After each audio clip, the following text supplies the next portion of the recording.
अस्सलाम वालेकुम मोहतरम अजीज़ों और दोस्तों अल्लाह ताला से दुआ है कि हमें देखने सुनने से ज़्यादा अमल की तौफीक दे। आमीन। आप लोग भी कमेंट में आमीन ज़रूर लिख दीजिए। क्या है आब ज़मज़म और ये दुनिया में कब आया?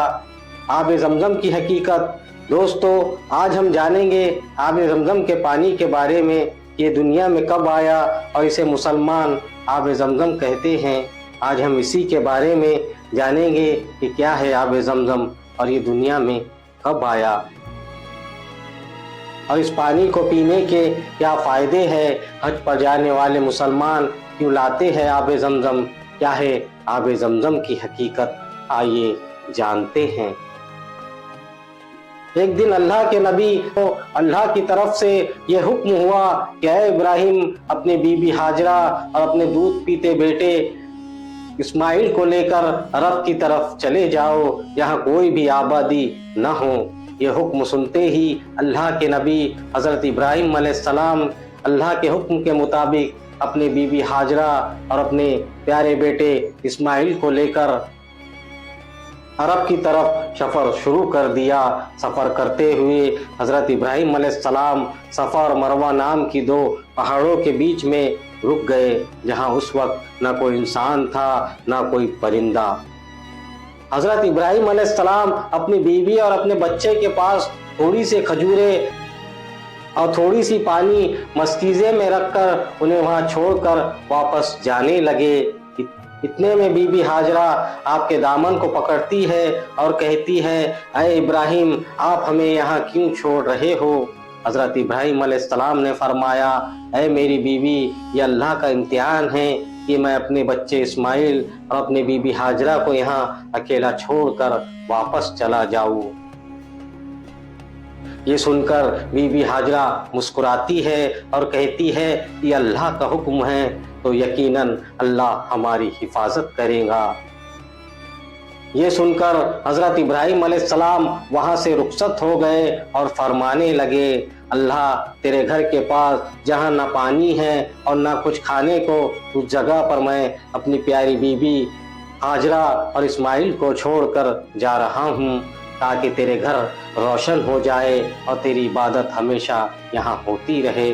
और दुआ की, ऐ अल्लाह लोगों के दिलों को इनकी तरफ फेर दे और इनके लिए इनके रिस्क और पानी का इंतज़ाम कर ताकि ये तेरा शुक्र अदा करते रहे। बीबी हाजरा बच्चों को दूध पिलाती और जो थोड़ा सा पानी ली थी वो खुद अल्लाह का नाम लेकर पिया करती थी। कुछ समय बाद जब वो पानी खत्म हो गया और कोई भी खाने और पीने की चीज़ आपके पास नहीं बची, जिसकी वजह से आपका दूध भी खुश्क हो गया। कुछ वक्त में आपके बेटे हज़रत इस्माइल को प्यास लगी तो आपने देखा कि पानी भी खत्म हो चुका है। आप अपने बेटे को वहां ज़मीन पर लिटा देती हैं और पानी की तलाश में सफ़र शुरू कर देती है। आप हर तरफ जाती और पानी नहीं मिलता तो अपने बेटे के पास वापस आती तो देखती है कि हज़रत इस्माइल नाम की पहाड़ी पर चढ़कर देखती है कि कहीं पानी नज़र आ जाए। इसी तरह से हज़रत हाजरा और सफ़ा और मरवा के साथ चक्कर लगा देती है, लेकिन पानी कहीं नज़र नहीं आता। हज़रत इस्माइल को प्यास से तड़पते देख कर आप अल्लाह से दुआ करती हैं कि ऐ अल्लाह, यहाँ कोई इंसान नहीं, न पानी है और न कोई खाने की ग़िज़ा है, हमारी मदद फरमा। हज़रत हाजरा ने अल्लाह पर यकीन रखा कि ऐ अल्लाह, मुझे यकीन है कि तू मुझे और मेरे बच्चे को इस मुसीबत में अकेला न छोड़ेगा। कहती हैं कि पानी न फैले। दोस्तों आपको बता दूँ, अल्लाह के प्यारे नबी हम सब के आका मोहम्मद मुस्तफ़ा सल्लल्लाहु अलैहि वसल्लम ने फरमाया कि अगर उस वक्त बीबी हाजरा उस पानी को नहीं रोकती तो अल्लाह वो पानी पूरी ज़मीन पर फैला देता। इसके बाद बीबी हाजरा अपनी और अपने बच्चे की प्यास उस पानी से बुझाती हैं। उसके बाद हज़रत जिब्राइल अलैहिस्सलाम फरमाते हैं, ऐ हाजरा, ये अल्लाह का घर है, घबराओ नहीं, बहुत ही जल्द तुम्हारा शौहर इब्राहिम और तुम्हारा बेटा इस्माइल बैतुल्लाह काबा शरीफ बनाएंगे جو رہتی دنیا کے لیے اللہ کی نشانی کہی جائیں گی۔ پھر اللہ نے ان کے آس پاس کھجور کے درخت اگا دیے۔ حضرت ہاجرہ اس درخت سے پھل کھاتی اور اس پانی کو پیتی، اپنے بچوں کے ساتھ رہتی۔ پانی اور کھانے کی غذا دیکھ کر بہت سے پرندے بھی وہاں اترنے لگے۔ کچھ سمے کے بعد زرام قبیلے کے لوگ وہاں سے گزر رہے تھے تو انہوں نے دیکھا کہ یہاں اتنے پرندے کیوں ہیں؟ پرندے تو وہاں ہوتے ہیں جہاں پانی ہوتا ہے، لیکن ہم نے تو یہاں کبھی پانی نہیں دیکھا۔ تو ان لوگوں نے کہا کہ چلو دیکھتے ہیں۔ جیسے ہی وہ لوگ آب زمزم کے پاس پہنچے تو دیکھتے ہیں ایک بیوی اپنے بچوں کے ساتھ وہاں رہ رہی ہے اور میٹھا پانی زمین سے نکل رہا ہے۔ سبحان اللہ۔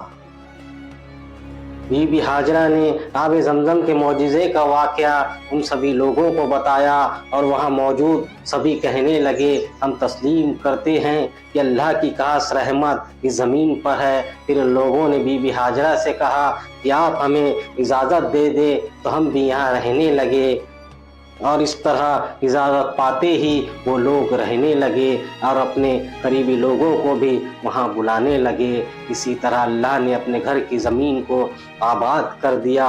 پھر اللہ نے حضرت ابراہیم علیہ السلام کو حکم دیا کہ جاؤ ابراہیم، جہاں تم نے اپنی بیوی اور بچے کو چھوڑا تھا وہاں میرے گھر کی تعمیر کرو۔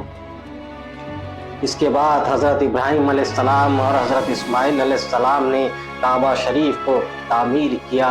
آج بھی اللہ کا گھر وہاں آباد ہے اور کوئی بھی وہاں جاتا ہے بی بی ہاجرہ کے اس اطمینان کی یاد میں صفا اور مروہ کے چکر لگاتا ہے۔ بے شک اللہ اپنے نیک بندوں کے امتحان کو آنے والی نسلوں کے لیے سبق رکھتا ہے، تاکہ ہر انسان اس بات کو جان لے کہ اللہ مصیبت میں کبھی بھی اپنے بندے کو اکیلا نہیں چھوڑتا۔ سبحان اللہ۔ اے اللہ، ہر انسان کی دعا حضرت ابراہیم علیہ السلام، حضرت ہاجرہ اور حضرت اسماعیل علیہ السلام کے صدقے میں اپنی بارگاہ میں قبول اور مقبول فرما۔ آمین۔ ملتے ہیں نیکسٹ ویڈیو میں، تب تک کے لیے اللہ حافظ و ناصر۔